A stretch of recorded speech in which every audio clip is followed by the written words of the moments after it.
Bendiciones a toda la iglesia reunida. Agradezco la honra que me ha concedido el Señor a través de nuestro pastor Manuel y de nuestra pastora Luisa para compartir estos 3 jueves de este seminario respecto a la mayordomía. Doy gracias a Dios por esta instancia que el Señor nos permite también conocer los negocios del Padre, porque la mayordomía es una escuela del reino. Nunca lo olviden, así como el liderazgo, el servicio, así como la predicación, el discipulado son escuelas de reino. Hay escuelas de reino, escuelas de la fe, escuelas de profecía, donde se educan los dones, escuelas de discipulado básico y avanzado. Hay una escuela de integración, una escuela de consolidación.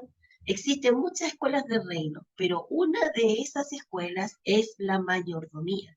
Y doy gracias a Dios por poder abordarlo de esta manera con una amada iglesia a quien yo quiero y respeto mucho, que he visto desde su génesis hasta todo su trayecto, así que gloria a Dios y seguiré viendo la gloria de Dios en ustedes. También quiero decir que hoy día es la segunda sesión y hoy día vamos a tratar el tema de la mayordomía local, de la mayordomía en casa, la mía, la personal. Vimos la mayordomía del reino y la última sesión vamos a ver la mayordomía de la iglesia. Y que no es lo mismo la mayordomía del reino con la mayordomía de la iglesia, son cosas totalmente diferentes. Entonces, nosotros ya le dimos una vuelta a todo lo que significa la mayordomía del reino. Hablamos de ser perseverante en la ofrenda, de cómo Dios trata con la persona, cómo Dios trata con el creyente, así como Dios trató con la fe de Abraham, cuando Abraham le dice, ¿en qué conoceré, Señor, que heredará la tierra? Entonces Dios le dice, tráeme una ofrenda. Si tú quieres ser partícipe del reino, tienes que sujetarte a los principios del reino, a las normas que establece el reino.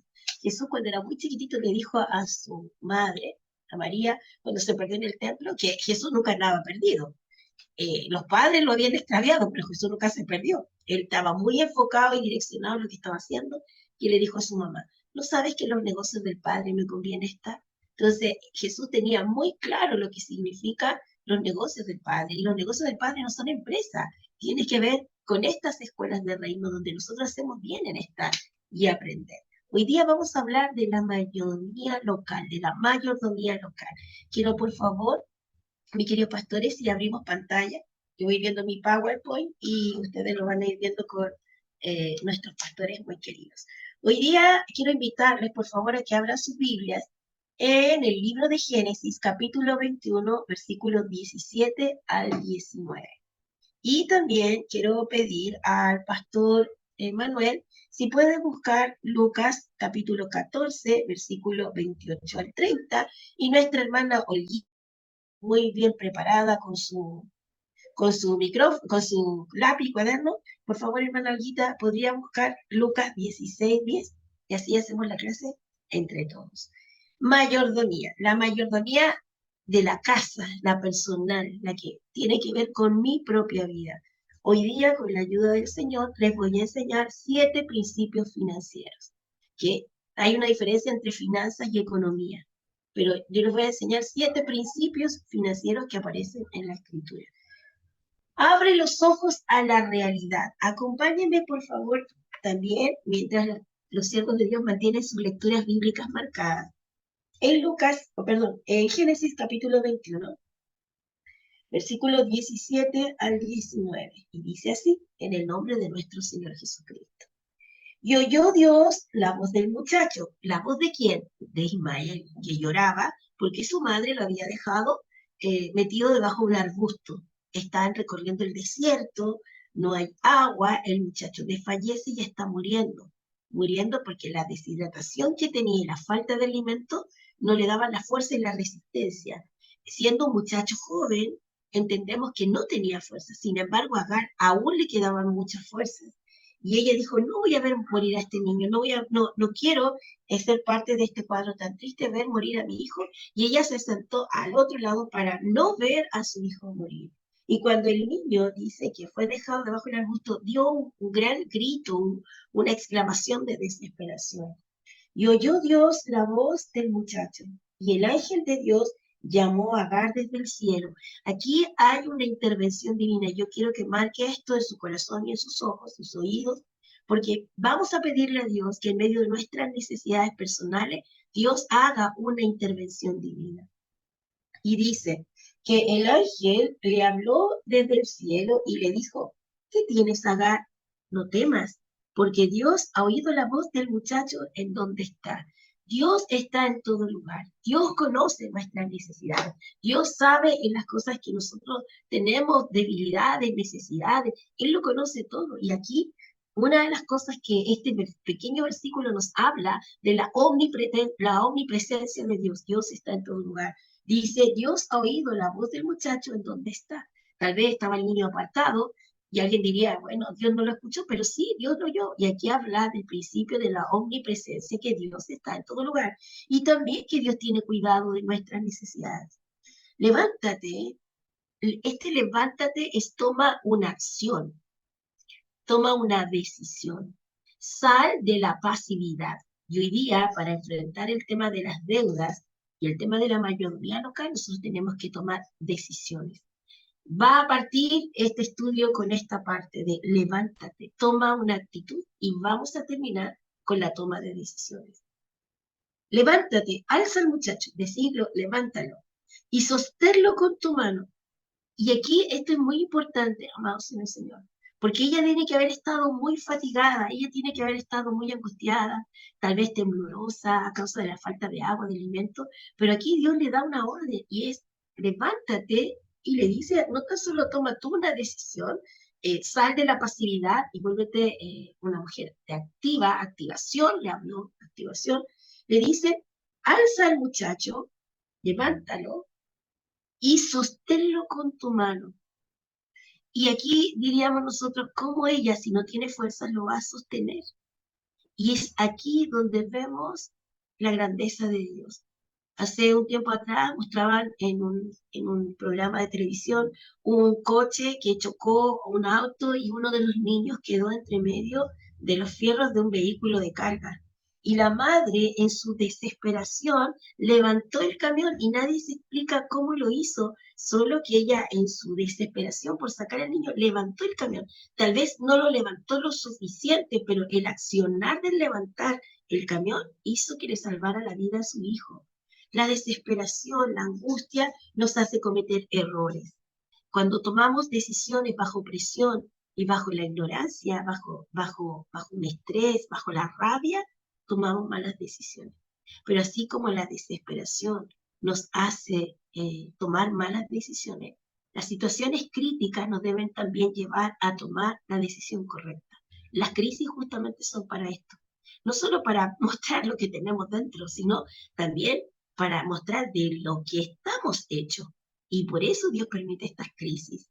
Sigamos. Sosténlo con tu mano. Y aquí también hay otro principio muy importante que es del sacerdocio. No podemos pedirle o endosarle a la iglesia que solucione mis problemas económicos o solucione mis problemas familiares o solucione todos los problemas que yo vivo, o le voy a pedir al pastor o a la pastora Luisa que estén siempre pendientes de mí en todo lo que yo tenga que realizar, porque aquí Dios desafía a Agar y le dice, eres tú, porque no está Abraham, no está la casa de Abraham, no está la tienda de Abraham. Entonces, ¿quién ejerce el sacerdocio? La autoridad, la patria potestad sobre Ismael es ella. Y aquí le dice, sosténlo con tu mano. Hay una responsabilidad que debemos asumir como creyentes, como hijos de Dios, y esa responsabilidad es ineludible. Nosotros somos responsables de nuestra mayordomía, somos responsables de nuestra casa, somos responsables de nuestro sacerdocio. Y dice, porque yo haré de él una gran nación, la promesa de Dios. Pero Dios no se lo dio en bandeja, le dijo, tienes que esforzarte, tú tienes que sostener esto, tienes que levantarte y sostenerlo. Hay personas que evaden su responsabilidad. Ese es un principio de evadir la responsabilidad. En psicología se llama la proyección de la culpa, donde yo a todo le echo la culpa de mi desgracia, de mi tristeza, de lo que a mí me pasa, pero yo, perdón, no asumo mis errores. Y dice, entonces Dios le abrió los ojos. Fíjese qué Dios hizo. Dios le abrió los ojos y vio una fuente de agua y fue y llenó el odre de agua y dio de beber al muchacho. ¿Dios hizo aparecer una fuente de agua? Literalmente no. ¿Dios creó un pozo de agua? Literalmente no. Dios hizo que salieran aguas, escrituralmente no. El milagro no lo hizo con el estanque, ni el pozo de agua, ni en el desierto. El milagro lo hizo en Agar, abriéndole sus ojos para que viera la provisión que estaba delante. Aquí el milagro no es tu finanzas, tesoro. El milagro no es en tu economía. El milagro de Dios se debe provocar en ti para que te transformes en un buen administrador. Esto no depende de que ingresen más dineros a la casa y yo pueda pagar todas mis deudas. No, esto depende de que yo enfrente mi realidad. El milagro que vemos aquí, y por qué toqué este milagro tan importante, es porque Dios literalmente o escrituralmente, no hace énfasis, probablemente lo hizo, y quedó guardado en el secreto de Dios. Pero no hace énfasis en que hizo brotar el agua en el desierto o que le hizo una fuente a Agar. El milagro no lo hizo ni en el desierto ni con el agua. El milagro lo hizo en Agar de abrir sus ojos. Cuando entramos a las escuelas de reino y a este tipo de seminarios, lo que el Espíritu Santo hace es abrir nuestros ojos espirituales, hacernos tomar conciencia y responsabilidad de lo que tenemos, de lo que somos, de lo que hacemos, de lo que decidimos. Es por eso tan importante que nosotros entendamos esto. Dios no hizo un milagro con la fuente de agua. Tal vez sí lo hizo, pero quedó en el secreto ministerial. Dios quiere que nos enfoquemos que el milagro fue en Agar. Y a Agar Dios le abrió los ojos. Entonces la invitación de esta segunda conferencia es: abre los ojos a la realidad. No viva tanto en las nubes. Ponga los pies en la tierra y comencemos este seminario. Siguiente diapositiva, mi pastor. Vean. Mayordomía en lo poco, promoción a lo mucho. No va a haber promoción. Dios no me va a poner en lo mucho si yo primeramente no he sido probado en lo poco. Y en lo poco yo he rendido suficiente. Aquí existen tres categorías: ser efectivo, eficaces y eficientes. ¿Qué es ser efectivo? Vamos a buscar Lucas capítulo 14, versículo 28 al 30. ¿Quién lo tiene? Abra nomás el micrófono. Amén. Del 28 al 30. En el nombre del Sí, Señor. mi pastor. Porque ¿quién de vosotros que queriendo edificar una torre no se sienta primero y calcula los gastos a ver si tiene lo que necesita para acabarla? No sea que después que haya puesto el cimiento y no pueda acabarla, todos los que lo vean comiencen a hacer burla de él, diciendo, este hombre comenzó a edificar y no pudo acabar. Amén. Este es un ejemplo que yo también toqué la semana pasada, de que Jesús nos habla de ser buenos administradores.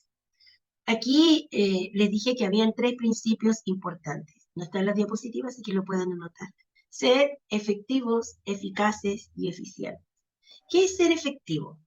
El ser efectivo no es ser cash, ser un billete de 1.000 pesos o ser sencillo. No, no habla de monedas. Ser efectivo es cuando yo soy real, cuando yo no vivo bajo imágenes, sino que yo tengo asumida una realidad. Entonces, ser efectivo me habla de ser objetivo, de no dejarme influenciar por esto otro, de ser una persona capaz de asumir una realidad. Eso es ser efectivo. Cuando las leyes se hacen efectivas, una vez que se promulgan. Y eso tiene autoridad y tiene fuerza. Pero mientras estén en el Senado, mientras estén en el despacho del presidente, las leyes no sirven de nada porque no se han llevado a la realidad. Entonces, ¿qué es importante aquí, mis queridos hermanos y siervos de Dios que están aquí presentes? Que los principios de los cuales yo hablo, de los principios de los cuales yo predico, eso se tiene que hacer efectivo primero en mi vida. Yo tengo que ser un cristiano efectivo, de realidad, no alguien que aparenta o alguien que pareciera. Yo tengo que ser real, yo tengo que llevar a la práctica todo el conocimiento que tengo respecto a la palabra. Y aquí, amados, hay un gran abismo porque hay muchos creyentes que siendo hijos de Dios, siendo llamados a libertad, viven de apariencias. Ustedes ven sus trajes, su ropa, todas las cosas de marca, porque ellos tienen este mal concepto de que si tú eres un hijo del reino tienes que mostrarte con lo mejor. Y porque si la gente te ve, te va a categorizar por lo que ve. Pero ¿a qué costo? ¿A qué costo estoy manteniendo esa imagen? ¿A qué costo estoy llevando esta vida de superestrella cuando realmente eso no funciona? Conocimos el caso de un querido pastor que fue presidente de la entidad donde yo pertenecí muchos años. Y conferencista, predicaba en Argentina, un hombre del Instituto Bíblico con estudios teológicos. Pero cuando él falleció, falleció en la pobreza más grande. Y una de las cosas que me llamaba profundamente la atención era, por ejemplo, que durante muchos años nunca tuvo un closet, sus lindos trajes eran colgados en clavos que tenía pegados en la pared, no tenía un baño de calidad, no tenía vidrios en parte de las ventanas de su casa. Y esto me hizo reflexionar de que siendo un hombre tan usado de Dios y perteneciendo a una denominación tan grande, no hubo un cuidado en eso, porque vuelvo a decir, hay una falta de realidad. Somos muy ficticios y muy buenos para aparentar imágenes. Y así empezamos a vivir y a endeudarnos cuando nosotros no somos capaces de asumir nuestras propias deudas. Lo segundo que les dije, que aparte de ser efectivo, que significa ser real, que salga de lo teórico y pase a lo práctico, hay que ser eficiente. ¿Qué es eficiente? Es una persona que optimiza recursos. No es lo mismo que yo haga una torta y gaste 140.000 pesos en los materiales de la torta, que yo compre una torta tal vez en una pastelería y me cobre 115.000 y tengo un gran ahorro, porque yo tengo que ser eficiente en la optimización de recursos. Hace muchos años atrás nosotros tuvimos un congreso de maestros de escuela dominical y una joven que estaba estudiando nutrición Gracias, que me usáis los dice que recursos. me quería decir, ¿tienes abierto tu micrófono, Manuelito? Ay, perdón, perdón. No te preocupes, mi vida. Entonces esta niña me dice, tía, yo quiero hacer la torta, y se como se encaprichó con esto de la torta. Yo dije que sí, me pidió más de 14 bandejas de huevo. Y las 14 bandejas eran imposible ocuparlas en un bizcocho. ¿Y sabes lo que hicimos con los huevos? Tuvimos que usarlos para una entrada. Y yo decía, ¿cómo? Y esto me dio a pensar, ¿cuántas veces el pueblo evangélico, el pueblo cristiano, pierde recursos por el derroche? Porque la gente cree que como la iglesia no está pagando, como la iglesia paga la luz, entonces no cuidemos la luz. Como la iglesia es la que pone el agua, no cuidemos el agua. Como la iglesia es la que tiene que limpiar, entonces nosotros no ahorremos los útiles deseos.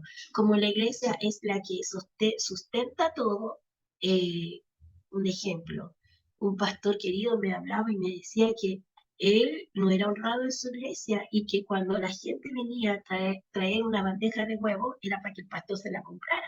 Porque dice, el pastor tiene plata, el pastor te puede comprar. Y muchas veces uno no tiene la plata en el momento para comprar. Entonces, aquí viene el ser eficiente, la optimización de recursos. La iglesia es derrochadora. En general, si ustedes hacen una suma, resta, multiplicación y división, las iglesias son derrochadoras, derrochadoras en los recursos de la luz, del agua, derrochadoras en el tema de los recursos que Dios pone en su mano.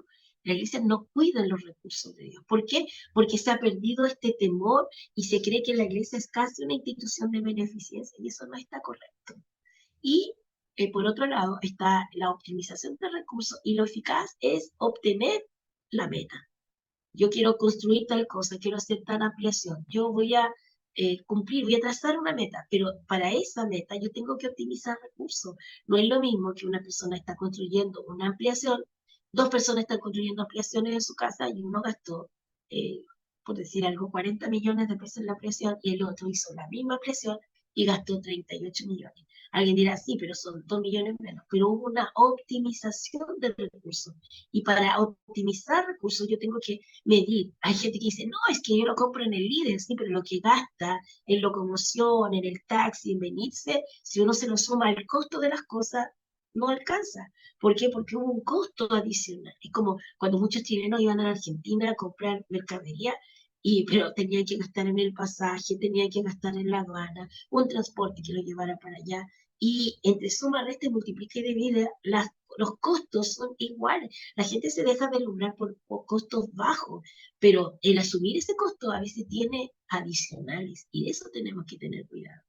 Lucas 16:10.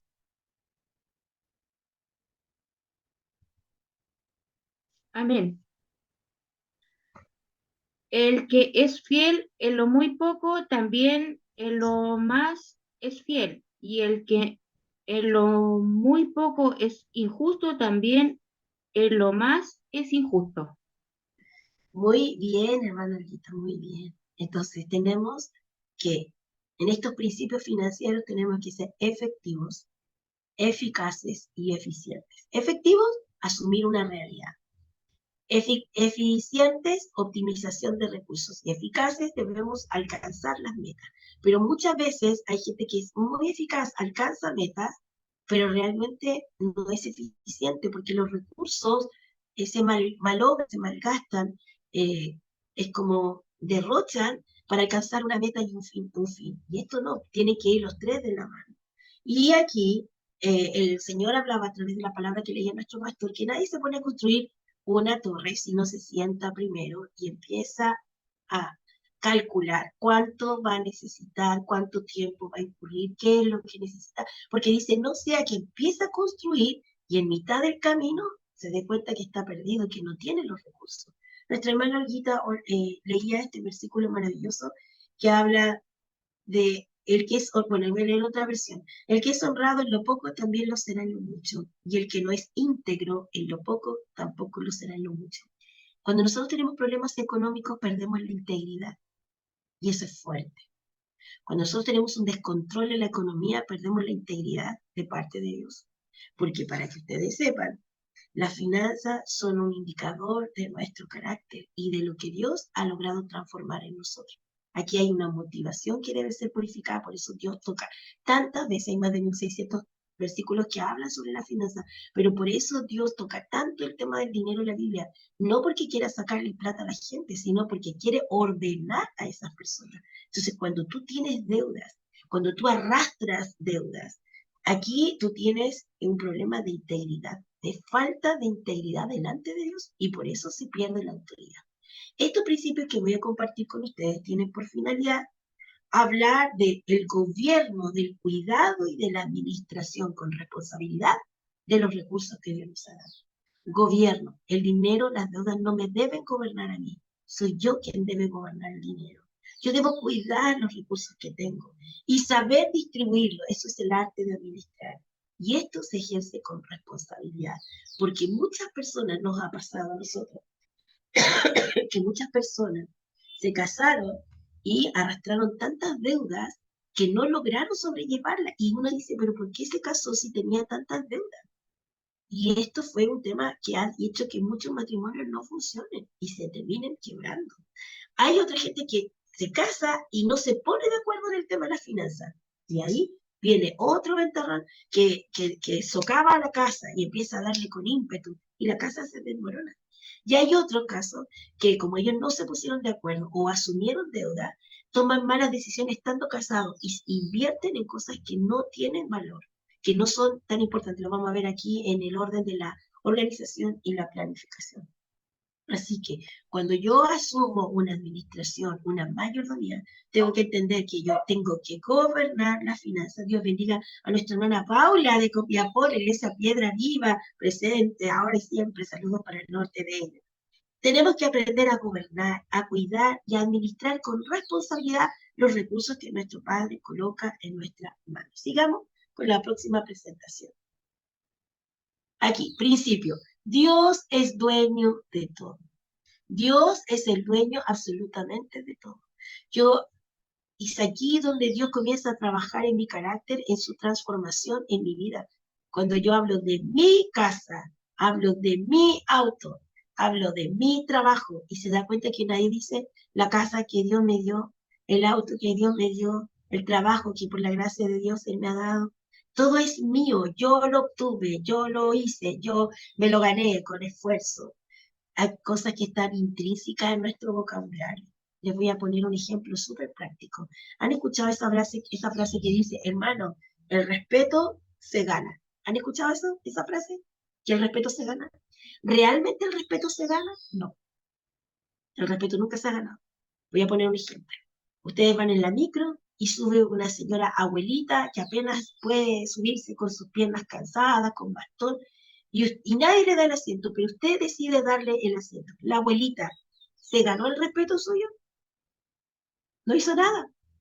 La abuelita no sabemos si fue maltratadora, si abandonó a su hijo, si alguna vez cayó en droga, si la abuelita es una narcotraficante. Nosotros no sabemos, solo que nosotros demandamos darle a ella respeto. Entonces, hay muchas cosas que nosotros como hijos de Dios decimos y no son así. Nunca han sido así. Deme un minutito que llegó el pastor, deme un minuto.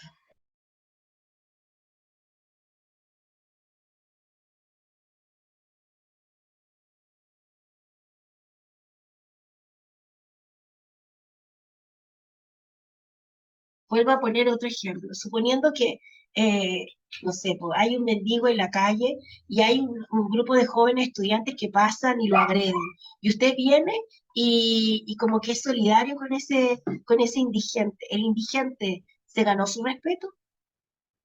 No, porque no interactuó con usted. El indigente ni siquiera le dijo que le bendiga. El indigente no se ganó su respeto. Usted es el que da el respeto. Entonces hay cosas que están intrínsecas, que están dentro de la vida del cristiano, pero nosotros estamos tan confundidos, tenemos tanto problema con nuestro egoísmo, que decimos, no, pues hermano, el respeto se gana. Como diciendo, usted tiene que hacer mérito para que yo lo respete, ¿no? Pues el respeto se da. No es que yo, el hermano tenga que hacer mérito para que yo lo respete, porque yo tengo que ser una persona que respete. Lo mismo ocurre con el tema de las finanzas. Yo tengo que saber gobernar, cuidar y administrar los recursos que Dios me ha dado con responsabilidad. Pero partiendo del primer principio de las finanzas, Dios es dueño de todo. Pauli, ¿tú puedes buscar, por favor, Salmo 24:1? Pastor Manuel, ¿puede buscar por favor Ageo 2:8? Hermano Olguita, ¿puede buscar por favor Primera de Crónicas 29:11? Danielita, ¿tú puedes leer o no? ¿O está complicada con la vista? Ya. Búscame Salmo 50 del 10 al 12. El primer principio es que Dios es dueño de todo. Vamos. Salmo 24:1.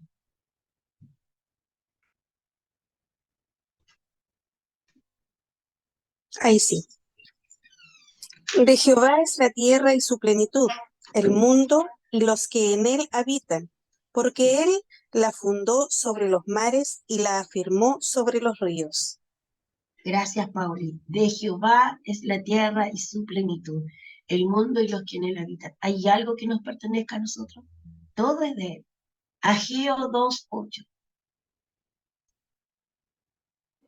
Y dice así, mía es la plata y mío es el oro, dice Jehová de los ejércitos. ¿De quiénes son los recursos entonces económicos? De Dios. Suya es la plata y suyo es el oro. Todo viene de él y todo es de él. Salmo 50, versículos 10 al 12.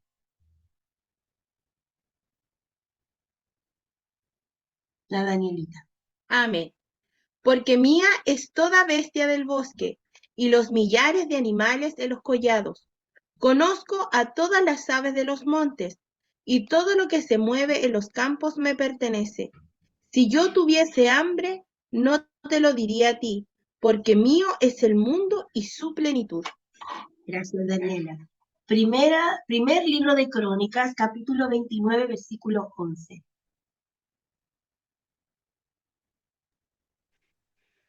Tuya es, oh Jehová, la magnificencia y el poder, la gloria, la victoria y el honor, porque todas las cosas que están en los cielos y en la tierra son tuyas. Tuyo, oh Jehová, es el reino y tú eres excelso sobre todos. Hace mucho tiempo atrás tuve la oportunidad de conocer a un pastor que tenía un centro de rehabilitación y ellos tuvieron una construcción muy linda de su iglesia y su centro de rehabilitación, y cuando le hicieron la entrevista y le preguntaron cómo había llegado a tener eso, dijo, a puro lleque, a puro pulso, nosotros trabajamos, y en ningún momento mencionó a Dios. Primer principio, Dios es dueño de todo. Colóquele al lado, humildad. Eso trabaja en nosotros, la humildad, de reconocer al Señor, de darle a Él la gloria, de decir que todo le pertenece a Él. Eso es súper importante. Reconocer al Señor como el dueño de todo nos lleva a ser humildes. Seguimos con la siguiente diapositiva. Principio número 2. Todas las cosas provienen de Dios. Hay varios nombres que están relacionados con la provisión de Dios. El Shaddai, la palabra hebrea Shaddá, del raíz Shaddá, que significa los pechos abundantes que amamantan a una criatura recién nacida. Jacob se de alguna manera Jacob se relacionó con Dios de esa manera, diciendo, tú eres el Shaddai, el Dios abundante, del Dios de la provisión abundante, el Dios que me sostiene. Y se sintió tan frágil como un bebé recién nacido y dice, el Dios omnipotente, en la Reina Valera, pero en el hebreo original dice el Shaddai. Él es el que llama por primera vez a Dios Shaddai. Y es el Dios de los abundantes pechos llenos de leche que están amamantando a un niño desamparado, un niño que tiene hambre, un niño que no tiene dirección, un niño que está padeciendo, porque sus hijos van de camino a Egipto y llevan lo que él más ama, a su hijo Benjamín. Entonces, a él se encomienda a este Dios y por primera vez se menciona a Dios como el Shaddai. Pero antes de esa declaración, Dios había revelado su propósito a Abraham.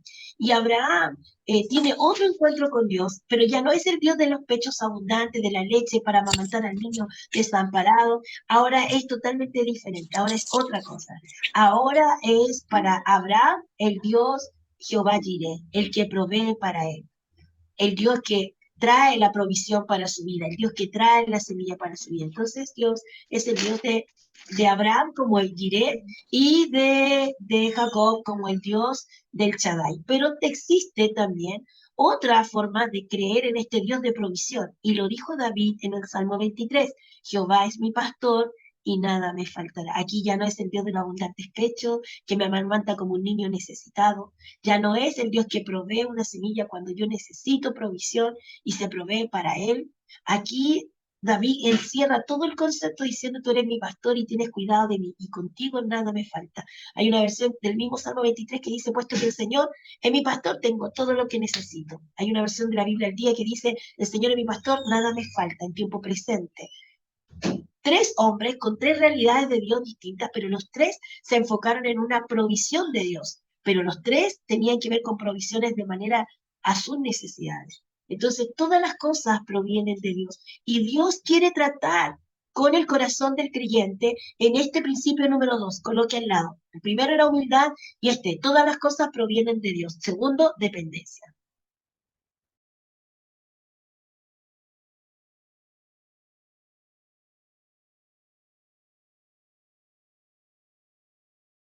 Punto número 2, entonces todas las cosas provienen de Dios y aquí vemos la provisión de Dios. Pastor Manuel, ¿puede buscar Deuteronomio 8 de 17 al 18, por favor? Todo proviene de Dios. Este es el segundo principio. Primero, todo es de Él y lo que yo tengo viene de Él. Amén. ¿Lo leo? Sí. Y dice así, y digas en tu corazón, mi poder y la fuerza de mi mano me han traído esta riqueza. Sino acuérdate de Jehová tu Dios, porque Él te da el poder para hacer las riquezas, a fin de confirmar su pacto que juró a tus padres, como en este día. Amén. Mire, hay mucha gente que recibe un dinero y se olvida de Dios. Tiene una profesión y se olvida de Dios. Recibe un departamento, un auto y se olvida de Dios. Gente que es muy bendecida en lo material y se olvidan de Dios y Dios deja de ser una prioridad. Tal vez usted dice, pero mira cómo está enriquecido, mira cómo le ha ido bien y yo que tanto le sirvo a Dios. Dice que nosotros no debemos tener envidia de esas cosas porque en el presente Satanás le va a estar dando de todo para tenerlo entretenido. Pero una de las cosas que debemos entender es la dependencia absoluta de Dios. Nosotros no dependemos de una influencia política, no dependemos de un IFE, no dependemos de un 10%, que sería muy bueno que pudiéramos tenerlo, pero no depende de eso. Nuestras finanzas dependen de Dios. Y para eso tenemos que entrar en la legalidad de Dios, en el orden de Dios. Entonces, todas las cosas provienen de Dios y decimos dependencia. Sigamos en la siguiente diapositiva, mi vida. El tercer principio. Nosotros le pertenecemos a Dios. Una de las cosas que también tiene que ver con esto es por qué yo tendría que ordenar mis finanzas. ¿Por qué tengo que salir de las deudas? ¿Por qué tengo que pagar lo que debo? ¿Por qué tengo que tomar chocolate y tomar chocolate y pagar lo que debes? ¿Por qué tengo que hacer este ejercicio? La razón es porque yo le pertenezco a Dios. Cuando yo me equivoco en el área financiera, cometo errores, estoy endeudado, yo falto a mi integridad como hijo de Dios, pero también es una causa de deshonra y es un argumento ilegal para el enemigo. Por eso es tan importante que ordenemos nuestras finanzas. Y aquí tenemos Vuelve a vez tener Primera de Crónicas 29:12 y Deuteronomio 8:17-18 dice, no digas en tu corazón esto de que, oh, miren lo que yo tengo, miren cómo yo llegué, lo que yo pasé, yo me engrandecí. El tercer principio dice, nosotros le pertenecemos a Dios. Y esto es conversión. Anote, el primer punto fue humildad, el segundo dependencia y el tercero conversión. Cuando una persona no se convierte con su bolsillo, entonces no está convertido. Si todavía alega por las cosas que tiene que darle a su familia, por la mantención que tiene que darle a su hogar, por cumplir con las pensiones alimenticias que tiene pendiente y las debe, porque alega porque tal vez tiene que comprarle un par de zapatos a la esposa o comprarle algo. Entonces aquí vemos que todavía en él no ha nacido la luz, que todavía está viviendo bajo una naturaleza caída, la naturaleza adámica, porque esa naturaleza se manifiesta en el egoísmo. Aquí dice que el tercer principio es que nosotros le pertenecemos a Dios. ¿Por qué yo debo ordenar mis finanzas? Porque yo le pertenezco a Dios. Y si yo le pertenezco a Dios, mi casa, dijo Josué, yo en mi casa serviremos a Jehová. Todo lo que tengo le pertenece al Señor. Todo lo que Dios me ha dado le pertenece a Él. Yo tengo que ponerme en las manos de Dios, a disposición de Él, depender de Él, pero reconocerlo en todos mis caminos. Y acá asumir que nosotros le pertenecemos a Él. Busquemos, por favor. Daniela Preciosa, busca por favor Salmo 100, versículo 3. Hermano Olguita, ¿puede buscar por favor Primera de Corintios 6, 19 al 20? Estamos en el tercer principio, humildad, segundo principio, dependencia, el tercer principio, conversión. Cuando una persona no se ha convertido, se nota en sus finanzas, se nota. Cuando anda pidiendo plata y no la paga, cuando todo el tiempo es egoísta para bendecir su hogar. Esa conversión se ve, se manifiesta en la finanza, aunque ustedes no lo crean. Hay personas que nunca se han convertido con el bolsillo. Y son egoístas porque estamos hablando de la casa, no estamos hablando ni siquiera de la iglesia. Estamos hablando de su propia casa. Viven de manera miserable. Vamos, Salmo 100, versículo 3. Amén. Ya no. Reconoced que Jehová es Dios. Él nos hizo y no a nosotros mismos. Pueblo suyo somos y ovejas de su prado. Amén. Aquí comienza el Salmo 100 declarando que nosotros le pertenecemos a Dios. Primera de Corintios, capítulo 6, versículo 19 al 20. Hermano Olguita. Amén. ¿O ignoráis que vuestro cuerpo es templo del Espíritu Santo, el cual está en vosotros, el cual tenéis de Dios, y que no sois vuestros? Porque habéis sido comprados por precio. Glorificad pues a Dios en vuestro cuerpo y en vuestro espíritu, los cuales son de Dios. Aquí nos habla de que debemos glorificar al Señor en todas las áreas por dos razones. Una, porque Él nos creó, y lo segundo, porque Él nos redimió. Nos hizo, pero Él nos volvió a comprar. O sea, siendo su creación, Él nos tuvo que comprar. Entonces, somos doblemente de Él, le pertenecemos a Él. Por lo tanto, en este sentido, cuando nosotros reconocemos que todo le pertenece a Dios, le damos alabanza. Pero cuando nosotros le reconocemos que nosotros mismos pertenecemos a Él, entonces nosotros estamos hablando de una adoración genuina, nosotros estamos adorando, exaltándolo, estamos confesándolo y está manifiesta la conversión que hay en nuestra vida. Todo es de Dios, no solamente el auto. Hay gente que tiene un auto y usted nunca lo ve haciendo misericordia con el auto. Hay gente que, por ejemplo, tiene, no sé, una buena situación y usted nunca lo ve haciendo misericordia, ni siquiera con su propia familia. Entonces, aquí es donde nosotros vemos que nosotros le pertenecemos a Dios, por lo tanto debemos vivir acorde a los principios de Dios. Vamos con el cuarto principio. No incurras en deudas. La deuda, amados en el Señor, es un cáncer. La deuda es un cáncer silencioso que va consumiendo las finanzas de tu casa, de tu mayordomía, de la casa que por la misericordia de Dios tienes, del trabajo que por la gran misericordia de Dios te ha dado. Pero tenemos una gran capacidad para endeudar. Vivimos endeudados, nacemos endeudados. Sí, partamos de la base que el mundo está regido por un Dios que se llama Mamón. Este Dios realmente es un Dios, entre comillas, pagano, pero lo que estamos apuntando es que es un demonio, es un principado que tiene sujeta la tierra. Y miren, el Espíritu Santo trae a mi mente esto, que tal vez No está en los apuntes, pero quiero que lo anoten y no se olviden de esto. Todas las personas, todos los países que se han regido por principios valóricos, todos estos países salieron adelante con su economía. Es impresionante. Estados Unidos basó su economía en el dólar que dice en Dios confiamos. Pero su proyecto económico, su principio económico, a lo que ahora Estados Unidos, cualquier cosa, pero en el principio no fue así. Y fíjense cómo ellos sostuvieron una economía bajo principios valóricos, éticos y en este caso principios creyentes. Europa. Europa se caracterizó por tener a la iglesia protestante, la fuerza de la iglesia protestante, sobre todo en Alemania, en Francia, en Inglaterra, las iglesias protestantes se multiplicaron, la fuerza de la iglesia protestante, y de alguna manera afectó la economía de la nación, consolidando su economía. Le voy a poner otro ejemplo. El caso de los países asiáticos que no tienen principios bíblicos, porque ellos no creen en el Dios que nosotros creemos, pero ellos están bajo regímenes valóricos, que es como, por ejemplo, la teoría de Confucio, y cómo han sabido ser metódicos en la incursión de gastos, de ingresos, de dinero, de recursos, han sido muy metódicos. No estoy diciendo que todos vamos a entrar a la vida de Confucio y todos nos vamos a poner así medio en meditación profunda como los orientales. Solo que le quiero decir que aquellos países que basaron sus economías en principios éticos y valóricos, mayormente aquellos que confesaron su fe en el área de Dios, de Cristo, confesando a Jesús, prosperaron económicamente.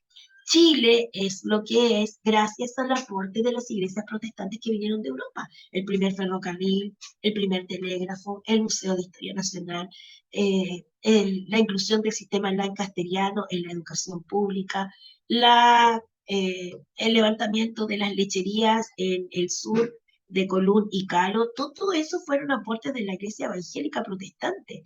Y Chile salió de la pobreza, estaríamos peor que países como Bolivia, como Perú.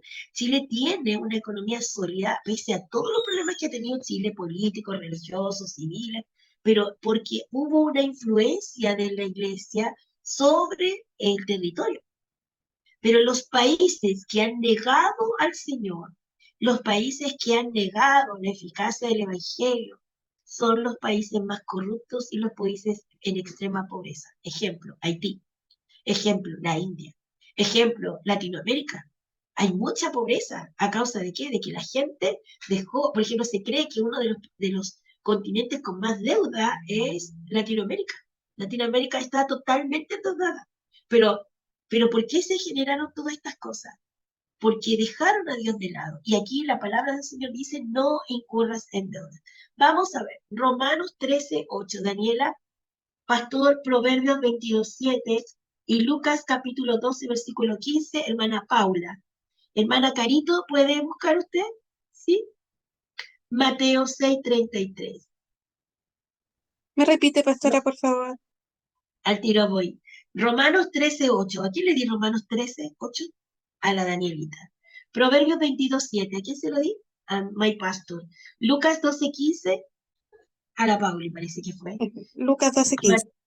Sí, Lucas 12:15. Mateo 6:33 a la hermana Carito. ¿Y hermana Olguita, usted le di alguno? No. Primera de Timoteo 6, del 6 al 8. Vamos a ver sobre no incurras en deuda.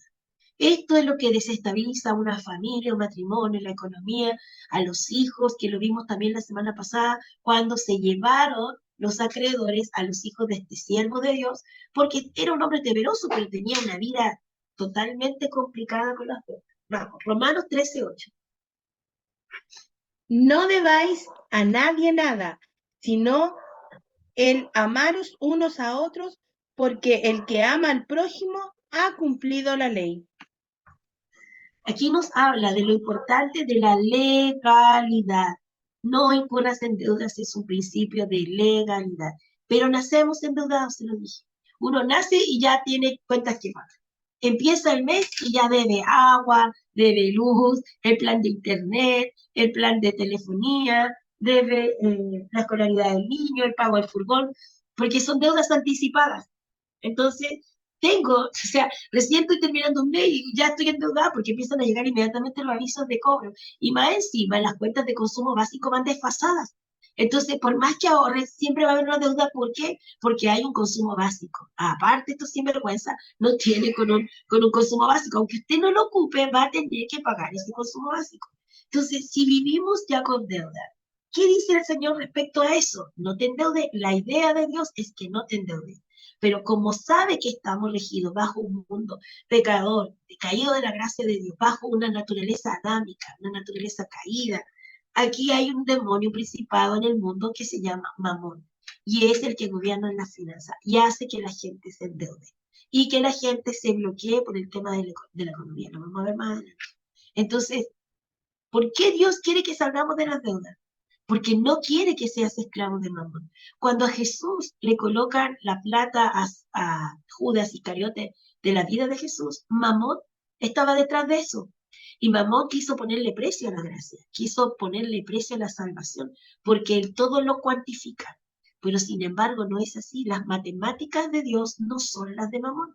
Mamón le dio piezas de plata por la vida de Jesús porque pensó que la salvación y la gracia de Dios se podía cuantificar. Pero nosotros sabemos que no es así, es una gracia inmerecida. Por eso las monedas se fueron desparramadas, volvieron al templo, el templo las sacó del templo, las platas no quedaron físicamente en ningún lugar, o sea, respecto ni en el templo ni en Judas, porque de alguna manera Dios anula eso de que la salvación tenga un precio. Mamón quiso ponerle un precio, pero el precio de nuestra salvación es gratuito. Dios nos ha dado una salvación que es gratuita. Entonces, vamos. Romanos 13:8 ya lo leyeron, ¿verdad? Sí, ahora Proverbios. Ahora vamos a Proverbios. Y dice así, el rico se enseñorea de los pobres y el que toma prestado es siervo del que presta. Amén. Eso es lo que Dios quiere evitar, que te transformes en siervo de aquel al que tú le pediste prestado. Dios no quiere la libertad financiera, quiere que seamos libres en toda área. Pero cuando estamos en la economía y no vemos que no alcanzamos, nuestra primera opción es endeudarnos. Y ahí está el meollo del asunto, ahí está el problema. Entonces dice el proverbio muy sabiamente, una persona que recibe un dinero prestado se transforma en esclavo de aquella persona que le prestó, sea banco, sea una entidad financiera, sea una tarjeta de crédito, y al final lo disfrutamos, todo se va, aquí lo vamos a ver en la diapositiva. Lucas 12:15.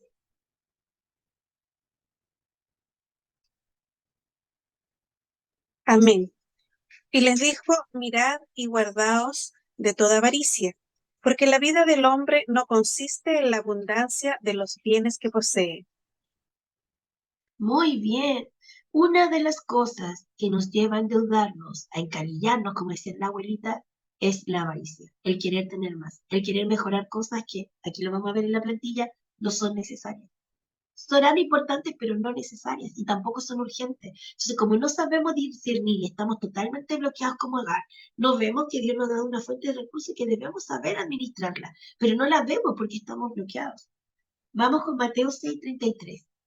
Maracaíto. Amén. Mas buscad primeramente el reino de Dios y su justicia, y todas estas cosas os serán añadidas. Gracias, hermana Carito. Mire, conocí a un hermano que tenía un taxi y este hermano querido no iba al culto porque decía, no, que yo tengo que taxiar porque tengo que pagar la letra del taxi.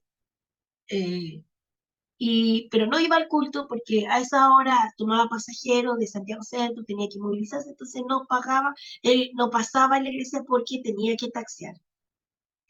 Y yo le dije, pero usted no piensa que si usted sirve a Dios y usted honra a Dios, Dios puede hacer que usted cuando se retire del culto, usted pueda tener una carrera tan grande que equivalga a todas las carreras chicas que tuvo durante el día.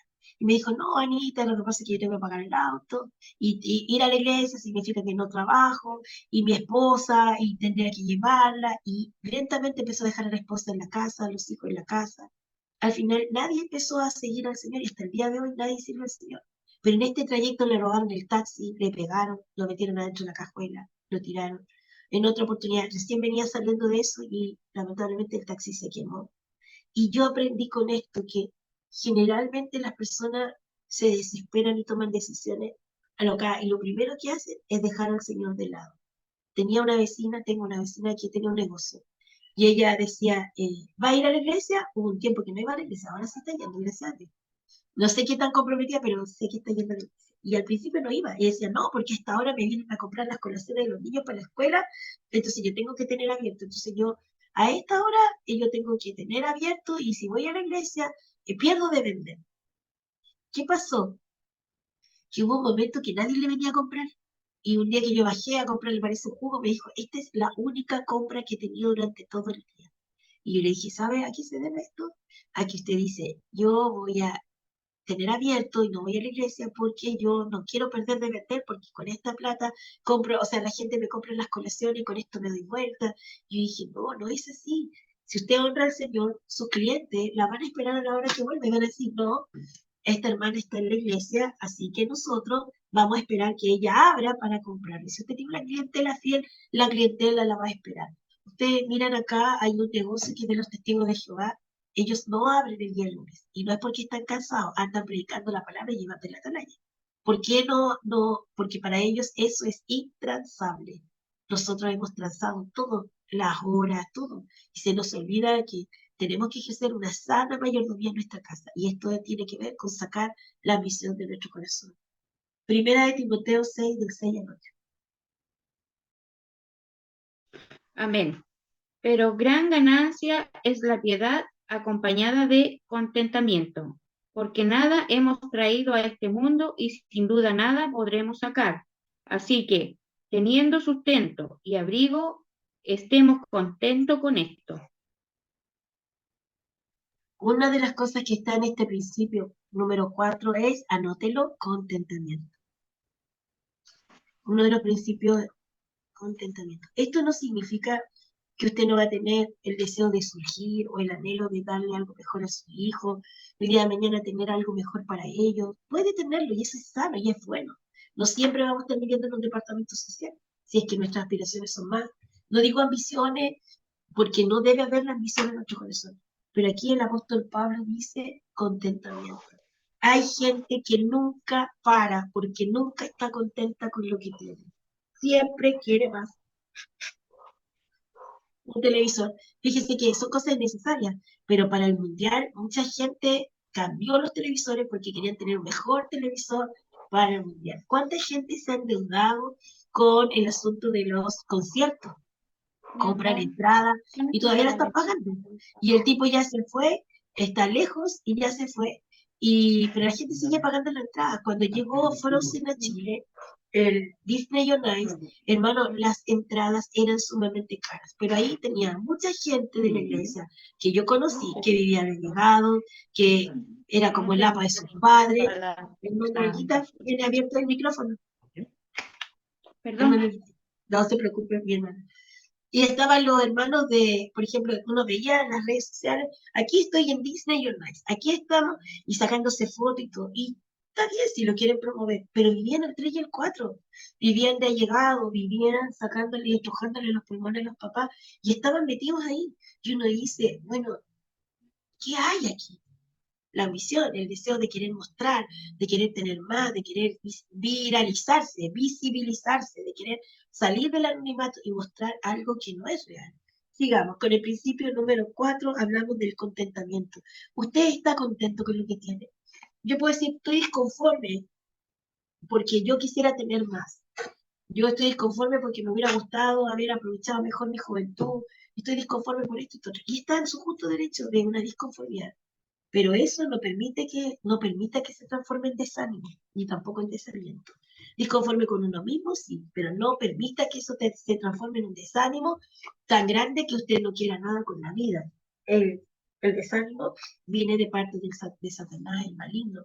Del corazón del Padre no puede venir ni desaliento ni desánimo.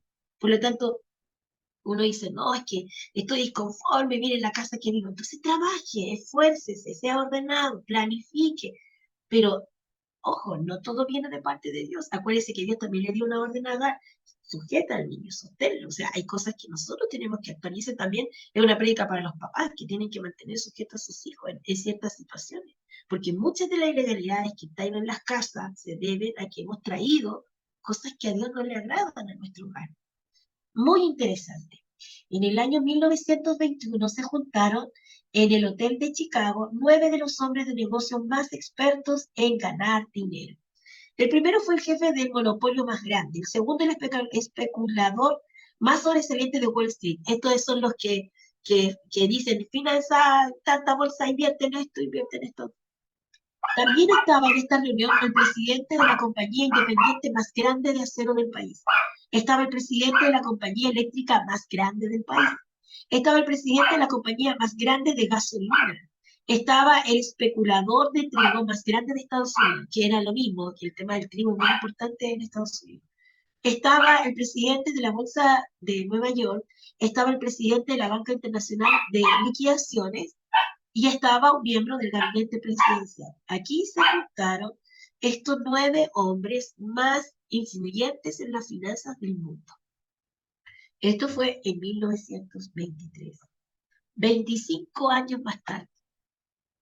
El jefe del monopolio más grande, Ivan Kruger, se suicida. El especulador más sobresaliente de Wall Street, Jesse Livermore, se suicida. El presidente de la compañía independiente más grande de acero, Charles Schwab, muere en la bancarrota. El presidente de la compañía eléctrica más grande del país, Samuel Isaac, muere sin un dólar en los bolsillos y termina siendo fugitivo de la justicia. 25 años más tarde, el presidente de la compañía más grande de gasolina, Howard Hudson, se trastorna y se volvió loco. El especulador más grande, más influyente en Estados Unidos respecto al trigo, Arthur Cotton, muere arruinado. El presidente de la Bolsa de Nueva York, Richard Whitney, termina siendo convicto por fraude. 25 años más tarde, el presidente del Banco Internacional de Liquidaciones, Leon Fraser, se suicida. Y el miembro del gabinete presidencial del año 1921, Albert Ford, fue enviado a prisión, pero sin embargo obtuvo un beneficio para poder morir en su casa. Pero ninguno de ellos disfrutó de aquello que un día tuvieron. El final de este camino, de la ambición, del atesorar dinero, del vivir de manera ilegal y el tratar de dejar a Dios de lado en esto, puede costar caro. Hace mucho tiempo en Concepción se suicidaron 2 ancianitos. No sé si se recuerdan. Perdón, estoy muy resfriada. Se colgaron en la cocina de su casa cuando los encontraron. Y ellos tenían una deuda muy grande para ese tiempo y él no tenía cómo pagarla. Entonces, él viendo que no tenía familia, porque no tenían hijos, no tenía a quien pedirle, no le iban a prestar, los bancos de ese tiempo estaban las financieras, no le iban a prestar dinero, él se mata con su esposa. Pero ya no quieren vivir esa vida. Y sin embargo, el prefecto de investigaciones que estaba haciendo ahí el peritaje y estaba con el Instituto Médico Legal, dice en la declaración del periódico que si ellos hubieran vendido las joyas que tenía ella, sus aros, su arete, su argolla, su reloj, si él hubiera vendido su reloj y parte de las antigüedades que había en la casa, lo más probable es que hubieran pagado la deuda y habían quedado con un fondo, pero la desesperación los hizo bloquearse. No vieron más allá. Hay un caso que ya es más moderno de un mozo que trabajaba en un restaurante y él pidió un préstamo para pagar una deuda y cuando salió de la financiera del banco, un grupo de delincuentes lo asaltó, le robó la plata y él llegó a la casa tan desesperado y le dijo a su señora que le habían robado la plata para pagar la deuda. ¿Cómo sería el ambiente que vivió que él se quitó la vida? Él se quitó la vida porque no soportó, porque fue muy fuerte. Entonces, no importa cómo se inicia, es cómo terminan los procesos. No es cómo partamos, es cómo terminamos en el camino, gritándonos de todo, diciéndonos de todo, separándonos. Cómo se inicia un proceso es importante, pero lo que realmente aquí es lo trascendente es cómo terminan los procesos. Y los procesos financieros y económicos son muy delicados porque Satanás bloquea la mente. Lo que llevábamos al principio a Agar, la hacía ver con desesperación. No dice escrituralmente que Dios hizo que la fuente apareciera. Lo que dice Dios es que le abrió sus ojos. Y hay muchos de nosotros que creemos que está todo cerrado y no puedo salir de la deuda y no sé cómo hacerlo. Bueno, la invitación del Espíritu Santo hoy día es que nos volvamos a Él. Vamos rápido avanzando. Principio número 6. Pastora, disculpe, ¿ese sería contentamiento, humildad, dependencia, conversión y contentamiento? Tratamos humildad, dependencia, conversión contentamiento y sabiduría. Hay muchas personas que no son sabios para vivir. Una es la inteligencia, pero otra es la sabiduría, la aplicación del conocimiento. El punto 5 tiene que ver con la sabiduría para vivir.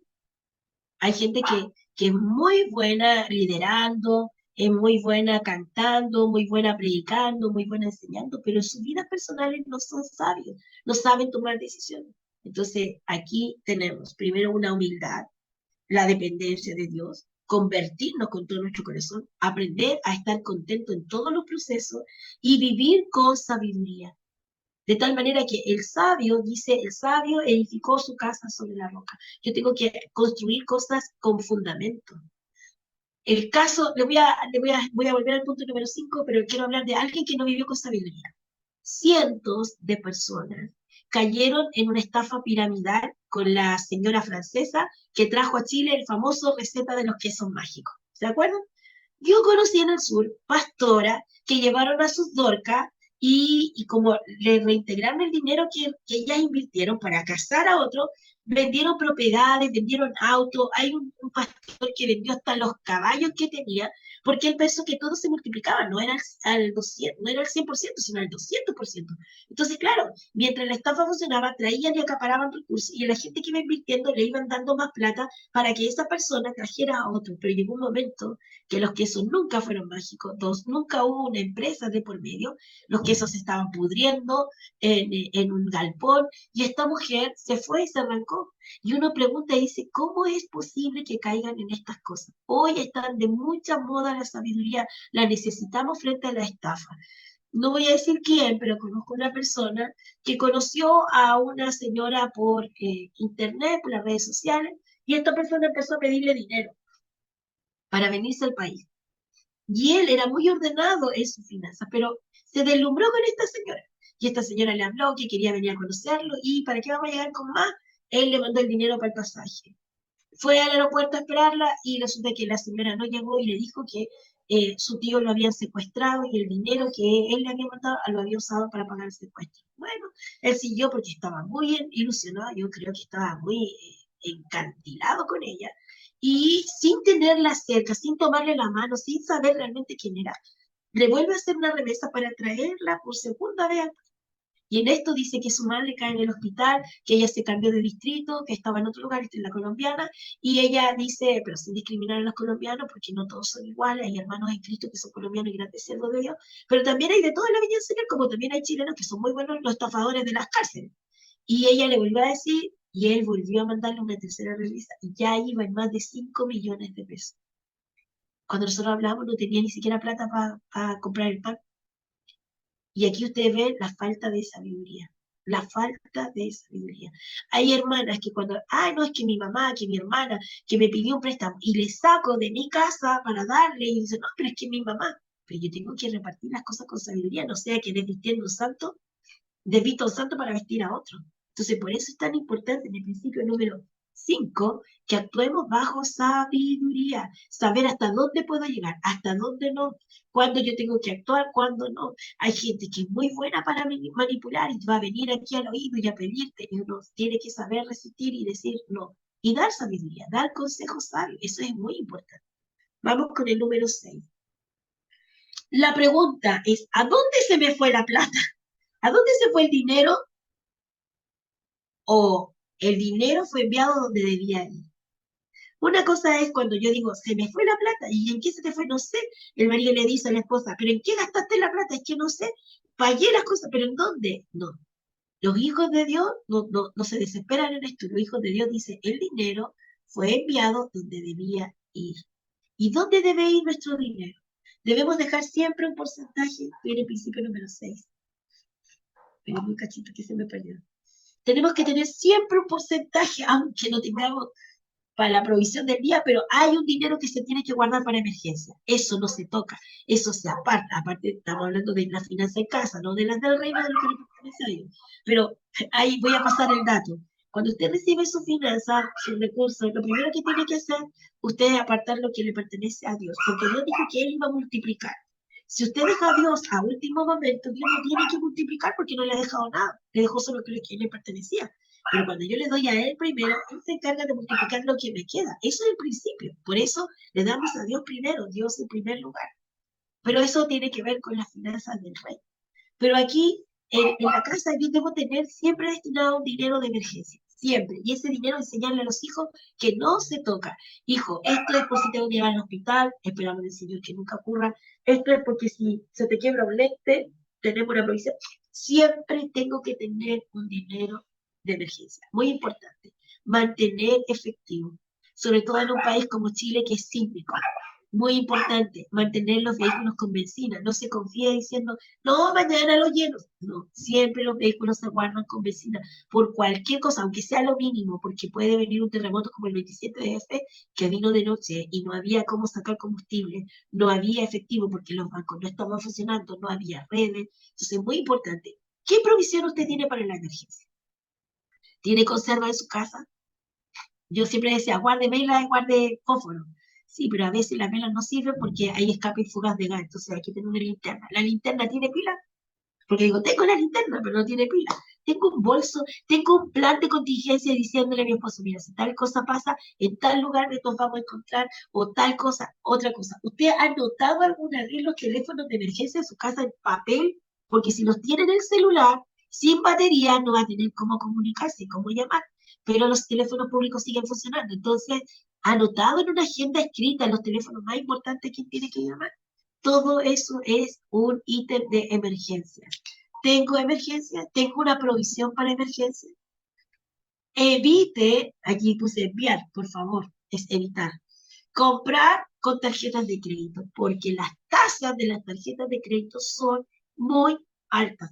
Hay tarjetas que se caracterizan por ser sumamente usureras. Así pasó un tiempo con la tarjeta del líder, con los bancos del retail. Evite comprar con tarjetas de crédito, evítelo. A no ser que usted vaya pagando inmediatamente y no le cobren el costo de mantención, pero generalmente evítelo.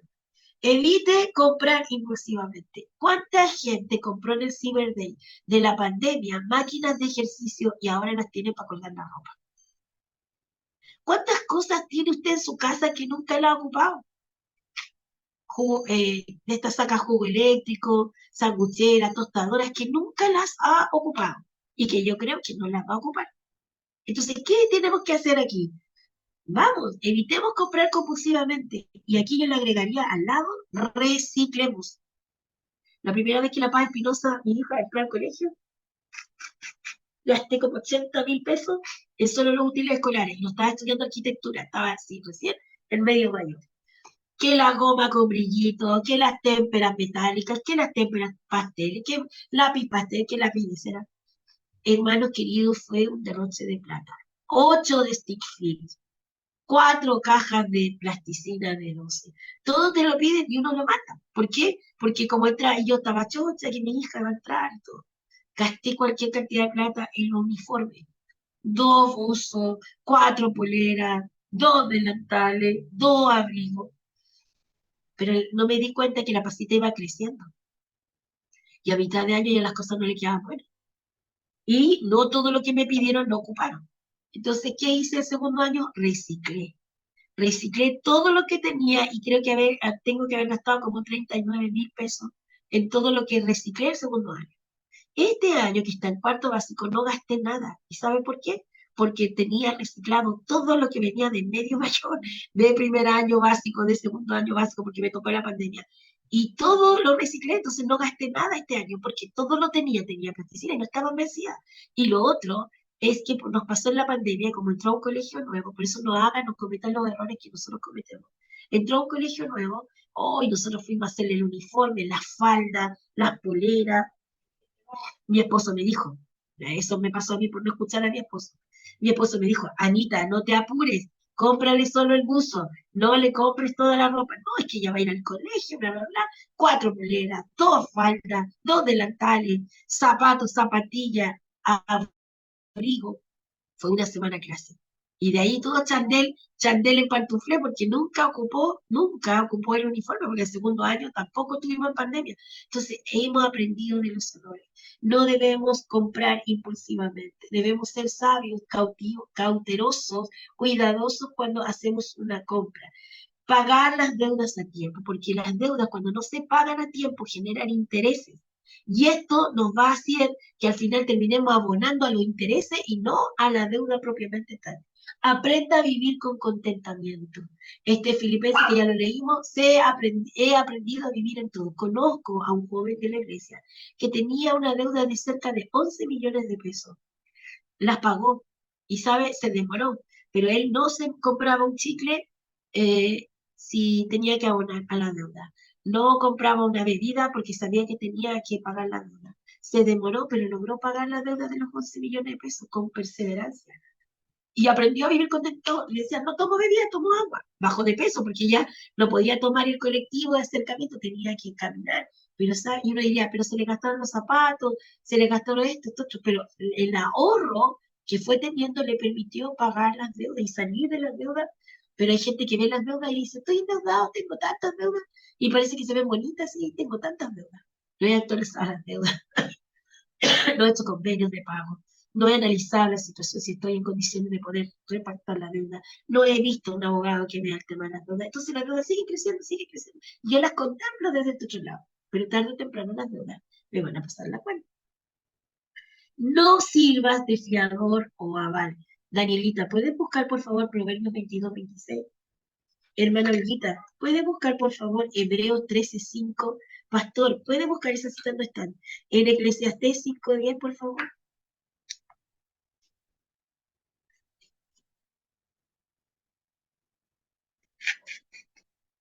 Proverbios 22-26.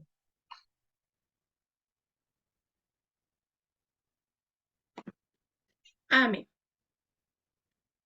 No seas de aquellos que cometen, no, perdón, no seas de aquellos que se comprometen, ni de los que salen por fiadores de deudas. Muy bien. Veamos lo que dice Hebreos 13:5. Amén. Sean vuestras costumbres sin avaricia, contentos con lo que tenéis ahora, porque Él dijo, no te desampararé ni te dejaré. Perfecto. Eclesiastés 5:10. Y dice, sí, el que ama el dinero no se saciará de dinero, y el que ama el mucho tener no sacará fruto. También esto es vanidad. Aquí habla de todo lo que nos lleva a endeudarnos, a enriquecernos de manera ilegal. Y aquí hay un principio. Hay dos principios importantes en el punto número 6, ¿verdad? ¿Estoy en el 6? Que es, anótelo, orden y legalidad. Van juntos. Orden y legalidad. Donde hay un desorden, hay un demonio metido. Y usted tiene que sacarlo de su casa, de su finanza, de su rutina alimenticia, tiene que sacarlo. El desorden es provocado por un demonio. Y la legalidad. ¿Cuánta gente compra programas piratas, se cuelga del Netflix, se cuelga de esto, tiene correo falso? ¿Cuántas personas cometen dentro del mismo pueblo cristiano faltas de legalidad? Y aquí en el principio número 6 es que debe haber un orden y una legalidad en todo lo que hacemos, porque Dios es un Dios de orden y Dios es un Dios de principio, entonces tiene que haber un orden. Y para eso nosotros primero nos tenemos que ordenar.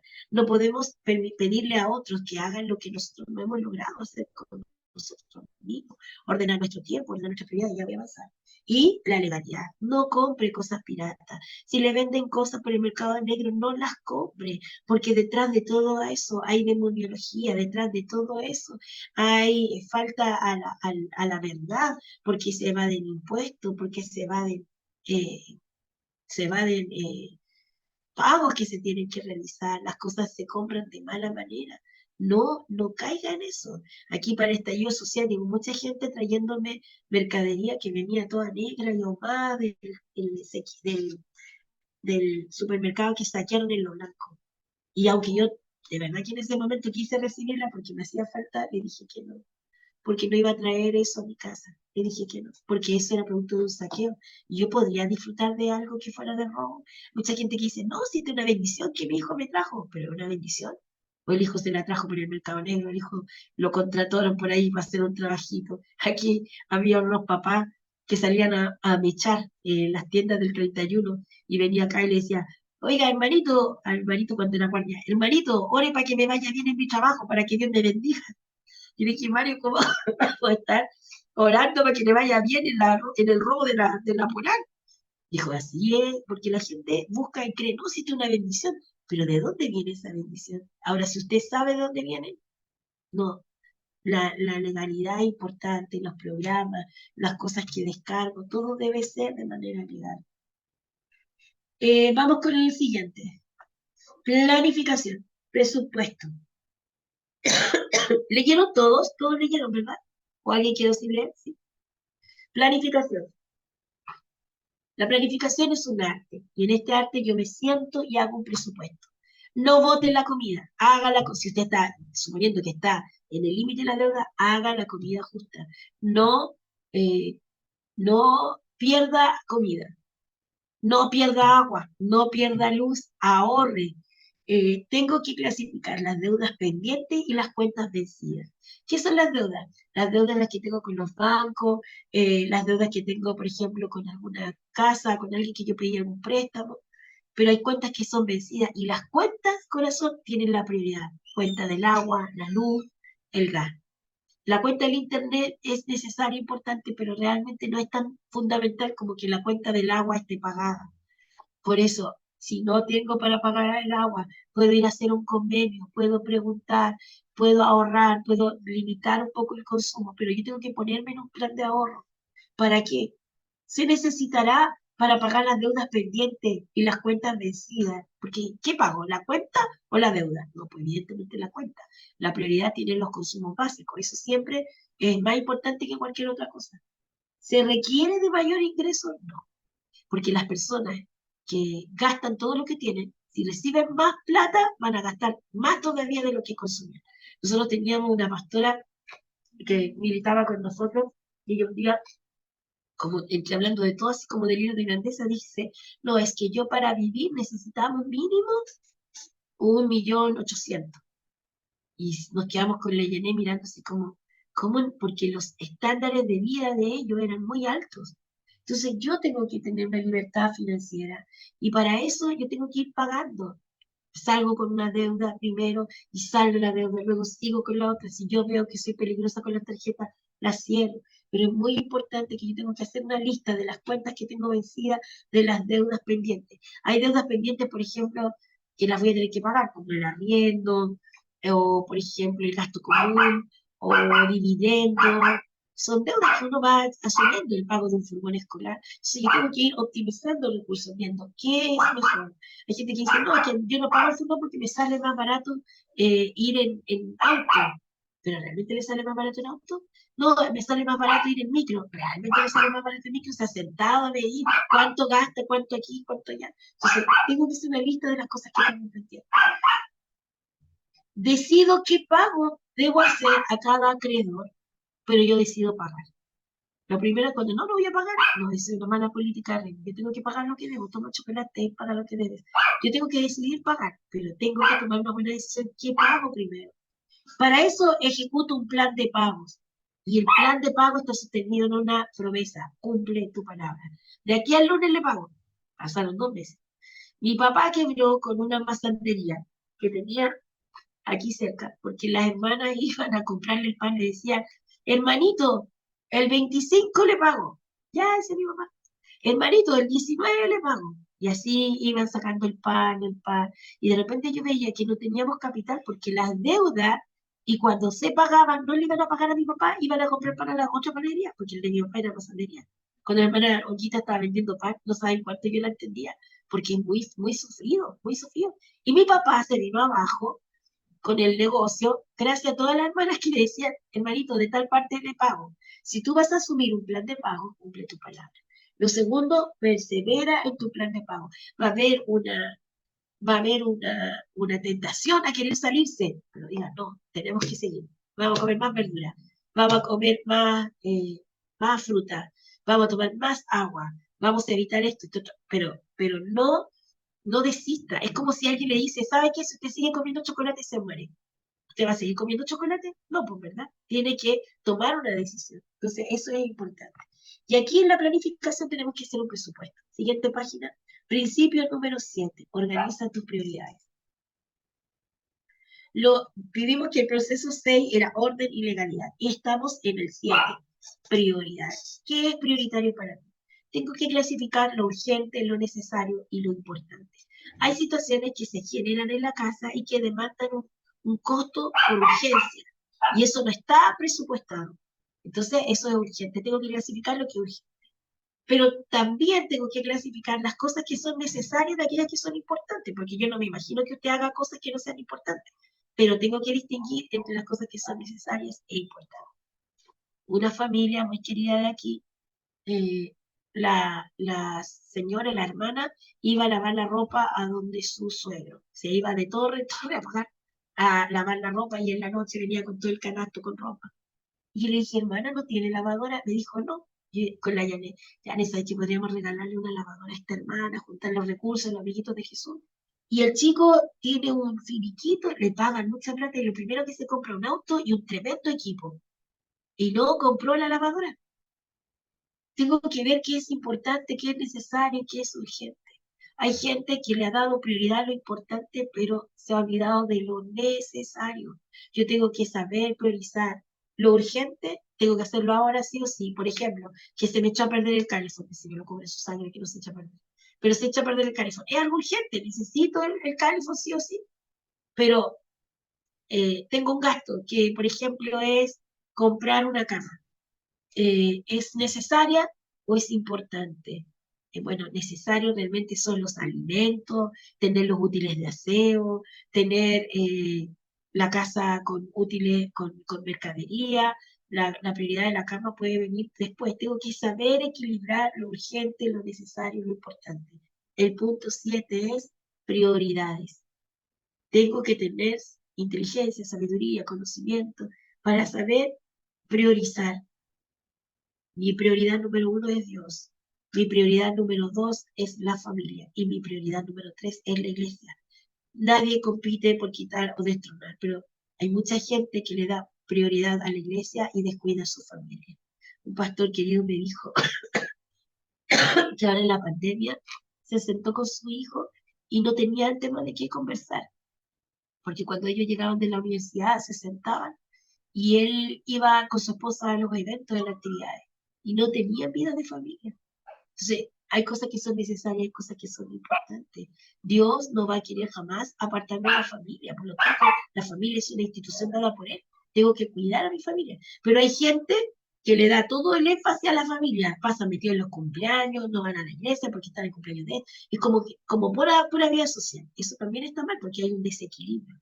Tiene que haber un orden, tiene que haber una legalidad, pero el número 7 tiene que haber prioridades. ¿Cuáles son sus prioridades? Urgentes, necesarias, importantes. ¿Cuáles son? Estos son principios de administración. Y principio número 8, y termino. El dinero que tienes en tus manos está condicionado. Si le debes algo a alguien, ese dinero que tienes no es verdaderamente tuyo. Toma buenas decisiones. Principio número 8, decidir. Decidir. Tomar buenas decisiones. Hay gente que se encalilla innecesariamente. Gente que le dicen que no es por ahí y dale con que es por ahí. Esa gente no recibe consejo. Esa gente no tiene un corazón, como decía el pastor, enseñable. Entonces, quiero decirle que el enemigo va a buscar la forma de endeudarte mucho más y gastar la plata, que el dinero que tengas se te vaya en médico, que aparezca una operación de la nada, un problema legal, y va en el momento que tú crees que ya está bien, el enemigo va a empezar a bombardearte a través de sus maquinaciones destructivas para empeorar tu condición económica. Pero tú partes del primer punto, que tú tienes que ser humilde, reconocer que de Dios son todas las cosas. Lo 2, que tú tienes una dependencia de Él. 3, que si tú debes y si tú no sabes administrar las finanzas, caes en un pecado de falta de integridad. Tú deshonras a Dios como hijo de Él. Punto número, y ahí tiene que ver la conversión. Yo tengo que convertirme. En el bolsillo se ve la gente cuando está realmente convertida o no. 4, vivir y aprender a estar siempre bajo contentamiento. 5, sabiduría. Sabiduría para administrar, sabiduría para gobernar. Hay gente que es gobernada por las finanzas. No, tú tienes que gobernar la finanza. Hay gente que descuida la área financiera y tú tienes que cuidarla y ser responsable y vigilante, celoso con esa finanza. Si hay que apretarse el cinturón, propóngase este 2024, si el Señor no viene antes, 2024, un plan de ahorro. Y voy a estipular una meta. Vamos a proponernos esto. Fíjese que todos generalmente tienen una cajita de vidrio que se llama para mi ahorro, para mi estudio, para mi viaje, para mis vacaciones. Todos tienen una cajita donde los niños generalmente tienen alcancía y van echando plata. La gente junta plata cuando tiene que salir de vacaciones, por ejemplo, a la playa, y empiezan a juntar monedas de 500 y son súper perseverantes en eso. Si ellos ahorran para cosas tan triviales, ¿cuánto nomás nosotros para salir de la deuda? Si no vamos a poder tomar vacaciones, no importa, lo importante es salir de la deuda. Si no tenemos, tal vez para ir a un cumpleaños, porque no tengo la plata para hacer el regalo, no voy. Nadie me está obligando a hacerlo, porque yo tengo que ser sabio con los recursos que tengo. No sea que usted siga endeudándose y al final traiga toda esta presión maligna sobre su casa y usted termine tan desanimado que ya no quiera más y como Agar termine totalmente bloqueado y no vea la provisión que Dios le dio. Hubo un hombre que estaba muy endeudado, un hombre que era un fracasado, tenía su esposa, hijos y 2 concubinas. Y dice la escritura que su suegro lo había empobrecido 10 veces más de la condición en la cual él llegó. Estoy refiriéndome a Jacob. Llegó a la casa de Labán y Labán, en vez de prosperarlo, Labán había usado a Jacob para prosperar él, pero Jacob estaba tremendamente endeudado. Y aquella noche tuvo un sueño y Dios le dio una estrategia. En el sueño Dios le mostró cómo deberían aparearse el ganado. Entonces le dijo Labán, mira, si los cabritos, las ovejitas salen con una mancha, esas van a ser tuyas. Y Jacob, por la instrucción que Dios le dio, hizo que las ovejitas se aparearan frente a unos juncos, frente a unos arbustos.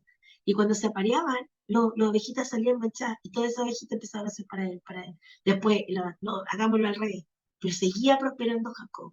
¿Cómo prosperó y cuándo? Cuando tuvo una intervención divina. Recuerdo que yo trabajé con un pastor que él lamentablemente se fue a Estados Unidos. En Estados Unidos le prometieron el cielo, la tierra, el mar y la fuente de las aguas y no le cumplieron. Y terminó trabajando con su esposa embarazada, viviendo en un garage, repartiendo guías de teléfono y le daban 5 centavos por guía que él repartía. Entonces se ponía la rumba de guías acá, la guía telefónica, las páginas amarillas, y se iba por las villas, los departamentos, pero el sueldo era miserable. Y hasta que una noche le pidió a Dios que quería salir de eso, y en la noche Dios, él era electricista, Dios le da una visión y le muestra los púlpitos de acrílico. No sabía al principio, cuando vendían el primer púlpito que vendieron, no tenían cómo trasladarlo. La hermana Carmen se fue a conseguir unos restos de cajas de Plumaví que quedaban de los moldes, de los refrigeradores y todo, y lo engunchó todo para que, dijo, era como Frankenstein, así se veía el púlpito, porque estaba lleno de cototos, pedazos de Plumaví, porque eso era todo lo que tenía. Cuando él se vino a Estados Unidos, él tenía su casa, su taller, tenía el embalaje, tenía convenio en el aeropuerto, les destinaban en el aeropuerto la carga especial para los púlpitos porque él vendía en Estados Unidos y así hizo una gran riqueza. De tal manera que cuando llegaron a la Alameda, él dijo, ¿cuánto piden por el arriendo? Tanto, dijo, aquí hay 100 millones de pesos para que arrendemos el lugar y yo quiero comprarlo quiero arrendarlo con el derecho a compra. El tema de los recursos, cómo administrar los recursos, necesitamos pedirle a Dios que Él intervenga en nuestras finanzas, por quebradas que estén, tenemos que pedirle a Dios que intervenga y orar en esta hora diciendo, Señor, quiero tomar buenas decisiones. Hay gente que ha comprado auto y ha sido un cacho. Hay gente que ha comprado casa y ha sido un cacho. Hay gente que ahorró tanto para comprarse una vivienda y terminó agobiada. Hay gente que estudió una profesión, y ya hablábamos con una niña que había estudiado una carrera y al final cuando ya estaba por terminarla la dejó porque se dio cuenta que no era su carrera y estudió otra cosa totalmente distinta. Dios nos ayude a tomar buenas decisiones, pero no se olvide que las deudas son una falta de integridad y eso nos resta autoridad. Por lo tanto, pidámosle al Dios del cielo que nos saque con mano poderosa como lo hizo con Israel y que se suelten las finanzas. Y con esto termino. Cuando yo era muy chica, empecé a trabajar con sueldos miserables, porque en ese tiempo los sueldos eran muy bajos. Nadie me explicó, nadie me dijo los principios del diezmo, nunca, yo había escuchado de los diezmos, pero nadie se sentó conmigo a darme una base escritural respecto al diezmo. Entonces yo empecé a diezmar durante toda mi vida del diezmo bruto, no de lo que yo recibía, sino del imponible. Entonces, varias personas me dijeron, bueno, una hermana me dijo que eso debería ser, que nosotros deberíamos diezmar, no de lo que recibo, sino no de lo que tengo en cash, sino de todo el dinero que recibo, porque lo otro se va como una cuenta de ahorro. Y yo empecé a diezmar del bruto de lo que yo recibía. Y decía, pero si tú no ganas eso, sí, pero yo estoy diezmando de todo lo que yo recibo, aunque el dinero vaya a la AFP. El dinero de FONASA se pierde, pero el dinero de la AFP va a una cuenta de ahorro. Y lo hice por mucho tiempo, por mucho, o sea, toda mi vida. Cuando vino el tema del retiro del 10%, como mi imposición era muy baja, siempre me impusieron por el mínimo. Y algunos nunca me impusieron. Pero como era por el mínimo, yo no tenía más de 4 millones de pesos en la libreta, o sea, en la cuenta de FP. No tenía tanto. Pero cuando veo el total que tenía, la rentabilidad era más de 13 o 14 millones de pesos de lo que la rentabilidad que me había dado la AFP de los fondos que yo había ahorrado. Es decir, yo deposité 4 millones, pero la aseguradora, la administradora, trabajó con esos fondos y eso que yo no estaba en un plan de alto juego económico, sino yo tenía un plan D, pero la rentabilidad era muy alta y mi esposo revisa y él no tenía ningún tipo de rentabilidad, tenía la plata que solamente había ahorrado. Mi hermano tenía solamente la plata que había ahorrado, estábamos todos en la misma FP. La pregunta es, ¿por qué yo sí tuve tanta rentabilidad? Porque para mí hubiera sido un feroz negocio, porque yo le entregué a Dios lo primero. Y sin que alguien me lo dijera, yo decidí, entonces mis platas no iban a ir a pérdida, tenían que ir a ganarse porque estaban diezmadas, ya estaban consagradas a Dios. Saqué el retiro y yo estaba orando, hermanos queridos, por el retiro del 10%. Y aquí un chico me dijo, no, pastora, eso no va a desestabilizar la economía. No, dije yo oro para que haya una activación económica y suelten el primer 10%. No, pastora, dije yo, no, mi oración. Y le dije a la hermana, vamos a ponernos a orar para que en Chile se suelte el 10%. Con la hermana que nos reuníamos en la oración los días martes. Empezamos a orar.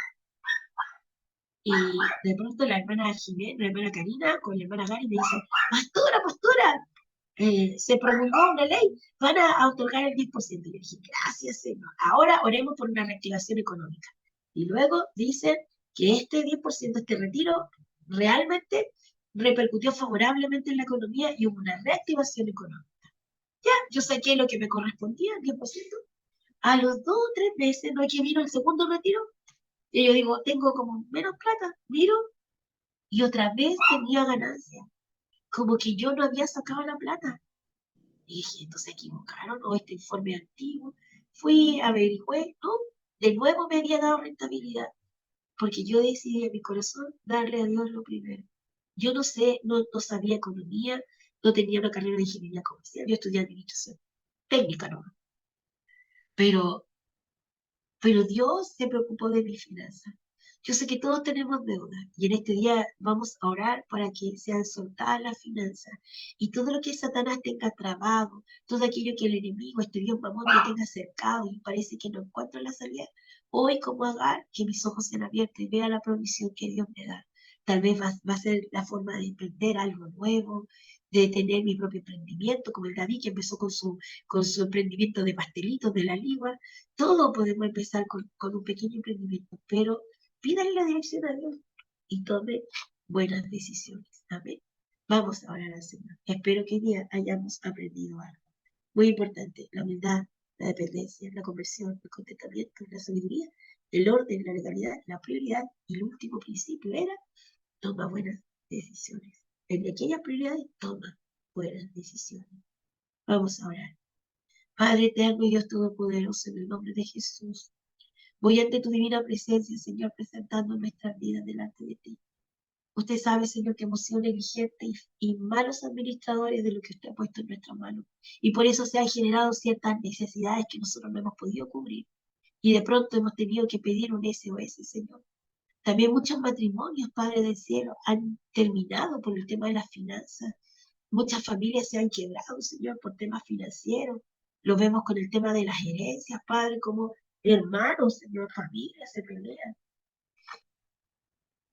Principalmente, Señor, oro por una familia de la nueva que está pasando una situación súper complicada. Señor amado, y orábamos con mi esposo para que tú hicieras una intervención divina, Señor, en su finanza.